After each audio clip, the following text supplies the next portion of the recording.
Okay, so good day everyone. This will be our hydrologic losses part 3, mainly focusing on infiltration.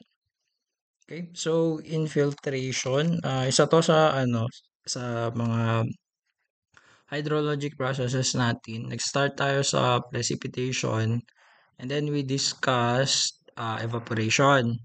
After evaporation, sinama na rin natin yung transpiration. So, that is evapotranspiration.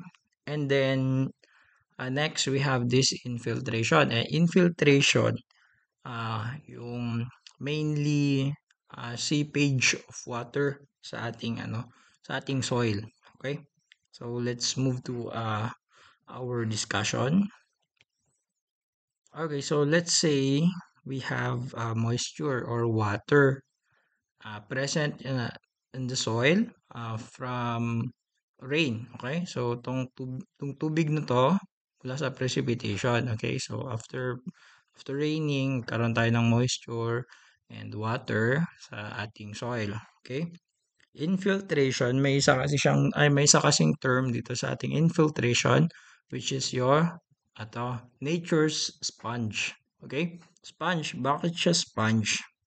Kasi nga, sinisip niya yung inaabsorb niya pala, hindi pala sinisip. Inaabsorb nung nung infiltrate in the process of infiltration absorbs water. Okay? Process of infiltration absorbs water from the precipitation. Basta yung water dun sa ating soil. Okay? Na napunta sa ating soil, sorry. Okay? So infiltration. Infiltration, ito yung very simple definition niya lang. Water entering the soil from the surface. Okay? So, yan lang. Yan lang yung sa ating infiltration. Very simple. It is just water entering soil from the surface. Ngayon, syempre, if we have water entering from the soil, uh, what factors affect this water entering the soil? Okay? So, we have factors controlling the infiltration. Okay? May naghihinder, may nag-upgrade, or may nagbibigay ng ah, dag, ah, dagdag na infiltration, may nagbabawas. Okay? So, we have three. Okay? So, dito sa three na to, i-discuss natin sila one by one. Okay? So, first we have this one. Okay? So, yung first factor that controls our infiltration is the soil type. Okay? First factor. Kasi nga, mainly, ang ating infiltration kasi sa soil. Okay? Mainly, ang infiltration natin sa soil. So, ibig sabihin yung soil type, kung saan mag-enter yung ating tubig, greatly affects the infiltration. Okay? So, we have two here. First, we have your sand soil, and we have your clay soil. Okay. So kapag may precipitation tayo and over long periods of time, precipitation na to, syempre mag-accumulate yung ating water sa ating soil, tong two specific soil natin dito. Soil type, sorry. Two specific soil type. Kaya naman, ano yung magiging effect nito dun sa ating infiltration? Okay? So, let's see. Okay, so sa ating sand, very fast yung ating infiltration. Kasi nga, yung sand particles natin, hindi sila ganun nakadikit-dikit. Okay? Very loose tong compaction dito sa ating sand. Kasi nga, sand siya class, very fine particles yung nasa sand. Ngayon, doon naman tayo sa clay. Okay? So, sa clay, very slow yung ating infiltration dito as represented by the arrow. Okay, very slow yung ating infiltration here kasi nga yung soil natin dito magkakadikit na sila class. mataas nga yung chance na kapag inabsorb nung clay natin yung tubig, hindi na niya yan ire-release sa iba pang layers ng soil. Mag-i-stay na lang yan dun sa clay layer. Okay? Kung papansin nyo yung dun sa may putik part, um, yun yung nagiging isang effect ng soil soil type sa ating infiltration. Okay? Kapag sa sand class, mabilis mawala yung tubig kapag natapon nyo or pag sorry. Kapag natapon nyo yung tubig in sand, bilis niya kunin yung moisture. When in compared with clay, matagal mawala yung moisture dito. And kapag matagal mawala yung moisture, mag-i-stay lang yung ating moisture doon lang sa clay area ng ating soil. Okay? So punta tayo sa next factor, controlling your infiltration. Okay, so we have your next factor here. We have land use. Okay? So land use. Kanina pinag-usapan natin yung soil type. Okay? Ngayon, papag-usapan naman na natin yung use ng land. Sorry. Use ng land. Okay? Kung saan natin ginagamit. Ano yung purpose ba ng land na to? Okay? So we have two. Dalawa tayo. We have your forest and we have urban areas or simpler representation, we have pavement. Okay? So kapag yung forest na ay yung soil na o land natin ay used for vegetation, there is still infiltration. Okay? Same is true with your pavement. Okay? Pero totoo ba 'yun? Nagkakaroon ba talaga? Same ba talaga na may infiltration on both cases, on pavement and in the forest? Sure tayo on the forest meron, pero sure ba tayo sa pavement? Although may modern technology naman na tayo na sa pavement, meron yung permeable pavement na tayo mga nag-i-induce ng infiltration. Pero lahat kaya nakakagamit na nung technology na permeable layer of asphalt or permeable layer of road. Lahat kaya? The answer, class, is no. Okay? So in forest, there is infiltration since there is nothing obstructing the way of water or the seepage of water. Sa ating pavement kasi very compact, very solid yung ating pavement or yung mga concrete uh, structures natin dyan. Nagkakaroon nga tayo ng interception sa urban areas eh. So, kapag may interception na tayo, class, ibig sabihin yung ating water, hindi na niya totally totally, class, totally, there is no infiltration kapag nasa pavement na tayo, pavement part. Okay? So, yun. For forest, we have infiltration, and for pavement, we do not have infiltration. Okay? So, punta na tayo sa last factor, controlling infiltration, which is your precipitation. Okay? Precipitation. Mainly high intensity precipitation. Okay, kapag very high yung intensity ng ating precipitation, nagko-collect yung ating tubig. Nagkakaroon tayo ng high collection of water sa ating soil. Okay? Ngayon naman kapag sobrang dami at hindi na rin kaya, okay, kapag sobrang dami at hindi na rin kaya ng ating soil i-carry yung tubig, saan siya mapupunta?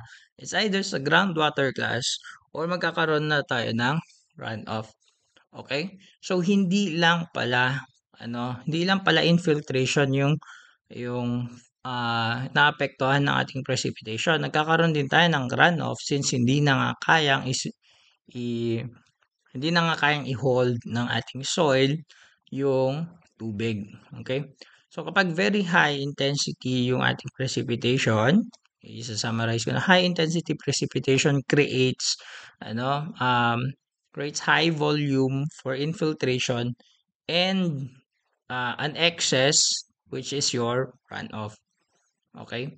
So yun yung three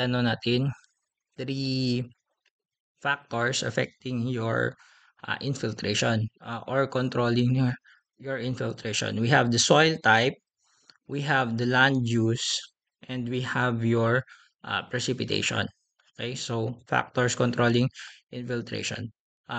Summarize natin, for your soil type, kapag yung sand natin very fast yung infiltration, kapag yung clay natin very slow. Punta tayo sa land use, kapag yung forest natin, kapag yung land natin used for vegetation, forestries, we have infiltration kapag wala tayong obstruction. Ngayon naman, kapag may obstruction kasi tayo class, wala talaga tayong infiltration. And then, punta tayo sa ating precipitation. Okay, sa precipitation, intensity precipitation creates high volume of waterfall for infiltration and have an excess for runoff. Okay, so yun yung tatlo factors controlling infiltration. Then let's move on to our estimation. Actually, this is not estimation. This is infiltration modeling. Okay, so move tayo dun sa ating infiltration modeling infiltration. Okay? So, meron tayong brief history of one of the equations going to be used sa ating infiltration. Okay, so we have here the Horton's infiltration model. Okay, so Robert E. Horton, 1875 to 1945, yun yung lifespan, was a pioneering American hydrologist and civil engineer. Okay, so he worked for the U.S. Geological Survey and later found his own consulting firm. His work was driven by practical problems such as flood prediction for dam design, soil erosion control after Dust Bowl era, and urban drainage challenges during rapid industrialization. Okay, so in order to fully understand what his work was, sasabihin ko sa inyo class kung ano tong Dust Bowl era. Okay, so ito yung Dust Bowl era class. So the Dust Bowl was a period of severe drought and dust storms in 1930s that devastated the Great Plains region of United States. It was caused by a combination of factors including drought, overgrazing, and intensive farming practices that left soil vulnerable to wind erosion.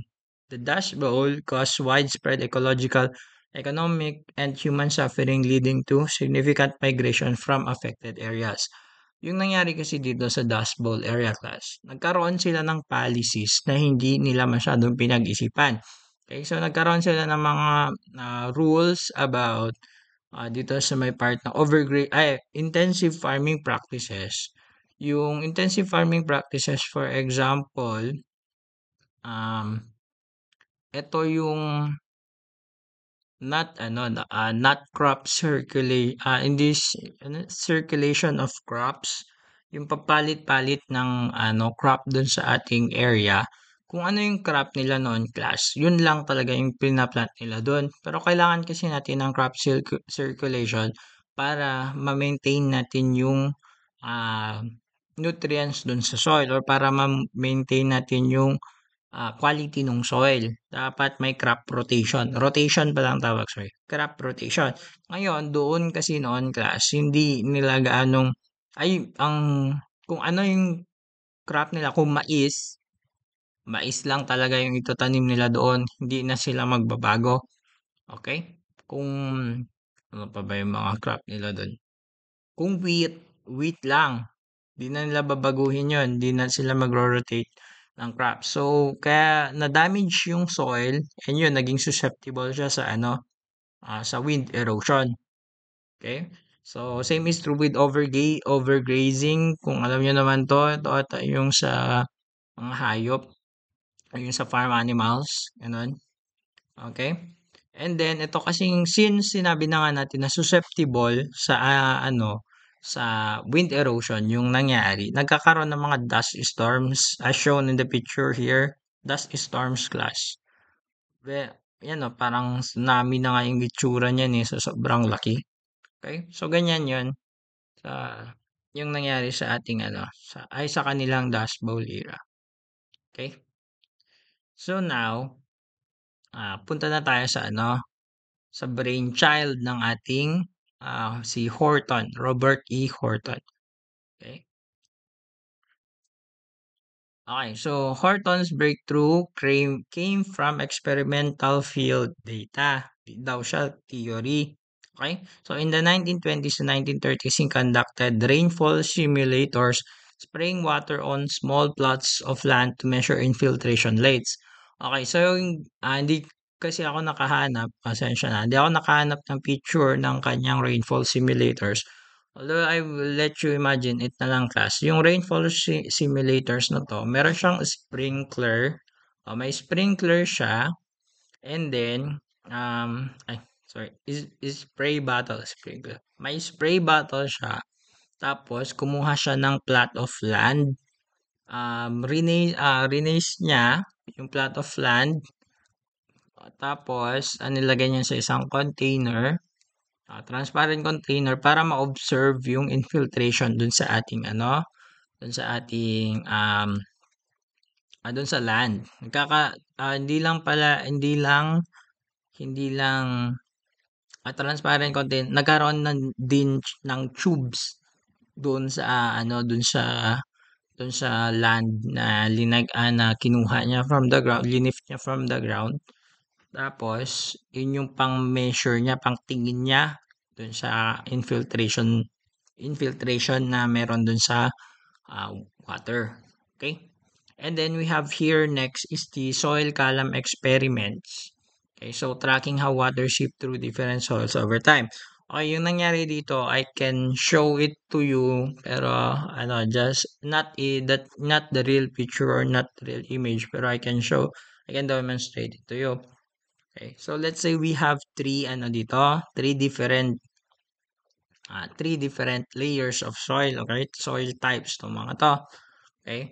Tapos lalagyan niya ng tubig glass and then magkakaroon ng seepage. Okay? So ito yung experiment niya. Meron siyang glass cylinder. Tapos lalagyan niya ng ng different soil types. Tapos pagpatong-patungin niya 'yon. And then, yun, lalagyan niya ng tubig. Tapos, titignan niya yung tubig dun sa, dun sa soil column.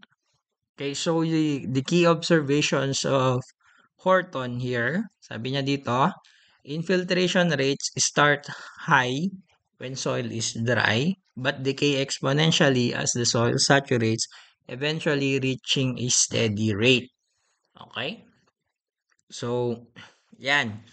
Base dyan, class, dito sa ating key observation niya here, infiltration rates start high when soil is dry but decay exponentially as soil saturates. Siyempre, kapag mataas kasi yung dry unit weight ng ating sand. Ngayon naman, kapag masasaturate kasi yung ating sand, siyempre at first, kailangan niya ng tubig. Pero kapag hindi na niya kailangan ng tubig, class, slowly na lang or very steady na lang yung rate ng pagkuha niya ng tubig. Kasi nga, punong-puno na siya ng tubig, class. Oh. Kapag sobra na ng tubig, 'di ba? Run off na 'yon. So kapag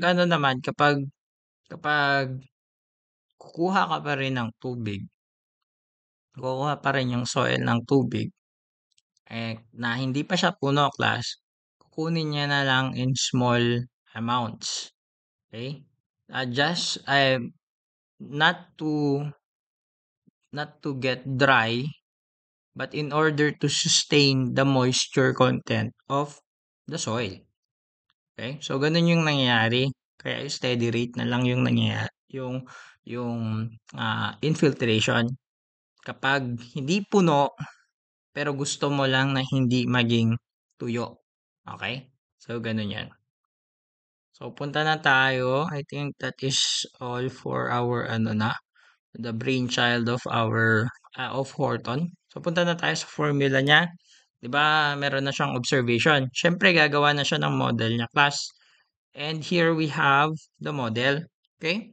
Yung behavior kanina, ito, minodel na niya. So, we have the function of infiltration f of t is equal to Fc, which is your final constant rate, saturated soil na, plus the quantity of initial infiltration rate minus the final constant rate multiplied by exponential uh, E, Euler's constant, raised to negative k, which is the decay coefficient times time. Okay? So, yan lang yun. Yan lang yung ating formula. Okay? So, ngayon, if may formula tayo, saan lang natin siya magagamit at ano yung na limitations nitong ating formula. Okay? So, punta tayo sa limitations. Okay, so limitation nung first part dito class is para kaya Horton lang 'to. Noon kasi siyempre wala siyang modern tools. Okay? So no computers or electronic sensors, just stopwatches, buckets, and manual measurements. So sobrang hirap magkaroon ng simulation or sobrang hirap gumawa ng model noon class. Kasi nga wala pang modern tools. Wala siyang katulong diyan. Pero may trivia dyan class. Okay, fun fact, Horton's original plots were hand-drawn on graph paper. Okay? Today, we teach them as Horton curves. Okay? So, later, for the part 2 of this video, di-discuss natin yung Horton curves. Okay? So, not for now. Pero discuss natin later. Pero, syempre, nung no modern tools, syempre, hand-drawn yung mga graphs niya. Okay? Next naman, ito na yung limitation ng ating formula. Simplified assumptions, okay? So, ini-ignore kasi nung ating formula, yung soil layers and preferential flow, kahit na ginawa ni Horton yung sa soil layer part kanina. Mahirap kasi yun class, okay? So, each and every time na may soil type ka, syempre may decay coefficient ka din each soil type. And yung decay coefficient natin, site sensitive siya. Okay? So kung dito ka lang sa site na may sandy soil, syempre yung coefficient mo is for sandy soil dapat. Hindi mo gagamitin yung coefficient na for clay. Okay? So ganoon. Very simplified yung assumptions niya. Ignore yung soil layers and preferential flow. Okay? So yan yung sa ating limitations ng ating formula or ay ng ating model, yung Horton's infiltration model. And then we have here, I think tapos na tayo sa introduction ng ating Horton infiltration model. We go na sa ating example. Okay? So, we have an example here. Okay? So, a 2-hour storm hits a grassy clay loam soil plot. Okay? Calculate the infiltration rate and cumulative infiltration using Horton's parameters. We have initial infiltration rate, which is 12 cm per hour, that is your FC. Final infiltration rate, that is 3 cm per hour, that is, I am sorry, initial pala, that is F0. Final infiltration rate, that is your FC. And we have your decay coefficient to be 0.4 zero point 0.4 per hour. Okay, 0.4 per hour. Okay. So, ang gagawin natin, syempre, calculate natin yung infiltration rate. Infiltration rate natin, ito yung ating formula, yung model kanina. Ngayon, I want you to pause the video, and if you want, I think I'll wait for 5 seconds. Pause nyo yung video mamaya and I'll let you solve for this. Okay? So, using this table. Okay, so using this table, we have here, yung sabi kasi 2 hours, di ba? Ngayon, i-ano natin, chop-chop natin siya para sa next, Sa next part ng ating lesson here, i-graph natin to later on. Okay? So, i-chop-chop natin siya. Ah, that T natin in minutes, we have 0, 15, 30, 45, 60, 75, 90, 105, and 120. Convert natin yan sa R, okay? We have 0, 0.25, 50, 75, 1, 125, 150, 175, and 2. Ngayon, I would like you to solve for our FT. Siyempre, isa-substitute nyo na lang itong mga values natin dito na sa may R sa ating equation, yung F of T natin dyan or yung Hurton's infiltration model natin. Okay? So, pause the video, solve nyo muna kung gusto nyo i-solve. Okay? Para magamay nyo naman kung paano i-solve tong ating ay kung paano gamitin tong ating model. Okay? So, that is 3, 2, 1. Okay? So, I'm gonna reveal the answer. Hindi ko na kasi ilalagay isa-isa yung solving nito. Substitution lang naman yung mangyayari. So, yung ating values here, we have 12, 11.14, 10.37, 9.67, 9.03, 8.46, and 7.94. We have 7.47 and 7.04.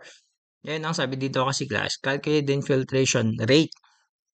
Okay, so we have infiltration rates from the time 0 hanggang sa time 2 hours. Okay? So yan, we have 12 as your initial kasi nga yun nga yung initial infiltration rate natin. And then we have your where is that? Yun. For 2 hours, we have 7.4 cm per hour. Ngayon, solve kasi natin yung cumulative infiltration using Horton's cumulative infiltration. So remember here, we have cm per hour. That is h over 3t or that is depth. Depth na lang yan. Okay? Is equal to dh over dt. Okay? Pero ang tanong kasi na next class is infiltration. Okay, so that is in H. So, ibig sabihin, dapat cm lang yung mangyayari. Okay? So, ngayon, paano natin tatanggalin yung T? Siyempre, ganito. Ito yung gagamitin natin ng formula. We have rate average times time. Okay? So, bakit rate average yung kukunin natin? Kasi class, from the 0 from the 0 hour to 2 hours, syempre may nangyaring change in rate. Okay? So, yung 0 natin dyan, yung initial infiltration rate natin. Tapos, yung 120 natin, yun yung na-solve natin na 7.4. Yung average niyang dalawa, i-multiply natin sa time. Okay? Yan. 12 plus 7.04 over by 2 times 2 hours. Ang lalabas, okay, that is 19.04 cm. Okay, so ang dali lang, no? Sobrang dali naman nung pagkuha natin ng cumulative infiltration. Times lang. Pero alam nyo kung anong meron, class? Bakit sobrang dali, class? Kasi nga, mali yan. Okay? Mali yan, class. I-explain ko mamaya kung bakit mali yan. Hindi yan yung sagot natin, class. Okay? So, hindi yan yung sagot. Ang mangyayari dapat, solution natin, ito tayo. This is our solution, class. Okay? Integrate natin yung formula natin in order to get the cumulative infiltration. Okay? So, integrate natin yung form. Magkakaroon tayo nito. Okay? F of t is equal to fc times time plus fo minus fc over by k times 1 minus e raised to negative kt. Okay. Ngayon naman, since wala namang naka-indicate sa ating problem kung saan, sabihin na lang natin na sa 2 hours. Okay? Sa 2 hours natin kukunin yung ating infiltration rate. Ay, I'm sorry. 2 hours natin kukunin yung infiltration. Okay, the depth of infiltration. Okay, so substitute lang natin. We have 3 times 2 plus 12 minus 3 over 0.4 times 1 minus e raised to negative 4 times 2. Okay, magkakaroon tayo ng final answer to be 18.39 cm. Okay, so yan yung final answer na natin. Okay, ganyan dapat yung sagot. Eh sir, bakit ganyan yung sagot natin sa ating sa ating infiltration? Bakit yan, sir? Okay. So why is this not the right answer? Yung FT is equal to 19.04 cm. Okay? The rate is not constant kasi class. Okay? The rate is not constant. It decays exponentially. Okay, bakit exponentially? Ito class, e raised to negative kt. We have e here. Okay? Pwede sana to if linear yung ating equation. Okay? Tong rate natin very constant. Ibig sabihin linear. Yung slope natin, kumbaga, kapag grenaph natin siya, constant. Okay? Kapag constant, talagang kukunin lang natin yung average niya.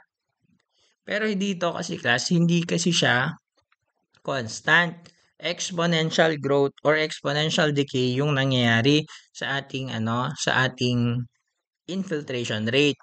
Kaya, ang gagamitin natin is integration. Since integration accounts for the uh, all curves, even the exponential, logarithmic, and ano pa yung mga yun? Exponential and logarithmic. Okay? So, gamit tayo ng integration. Tapos kapag na-integrate na natin, syempre magiging cm na lang yung mangyayari. Kasi, cm derived in terms of time, ay in terms of r, is equal to cm per hour. Kapag dinerive natin yun pero syempre kapag ibabalik na natin siya ulit sa cm, syempre i-integrate na lang natin siya para makancel out na naman yung r at maiiwan is cm. Okay? So yun yung ating yun yung ating Horton's infiltration model. Okay? So sana na-gets nyo yung ating part 3 ng hydrology classes natin. Okay, so thank you for listening everyone. So have a good day.